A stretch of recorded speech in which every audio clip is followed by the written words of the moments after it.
সামনে যে গরুটি দেখতে পাচ্ছেন এটি হচ্ছে লিমোসিন জাত।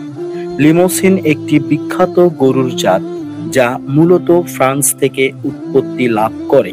এটি একটি বিফ ক্যাটল ব্রিড যা মাংস উৎপাদনে ব্যাপকভাবে পরিচিত। এই জাতের গরু মাংসের উচ্চ উৎপাদন, দ্রুত বৃদ্ধি, রোগ প্রতিরোধ ক্ষমতার জন্য বিশ্বব্যাপী জনপ্রিয়। এটি ফ্রান্সের লিমোজিন অঞ্চলে প্রায় ২০০০ বছর আগে এই জাতটি বের হয়। এটি মূলত কৃষিকাজ ও ভারী জিনিস বহনের ক্ষেত্রে ব্যবহার করা হতো।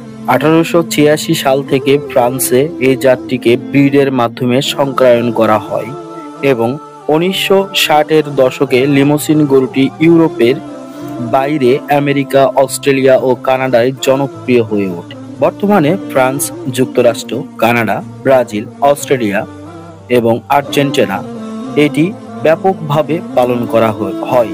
সাধারণত লালচে বাদামি রঙের হয়ে থাকে এই গরুটি।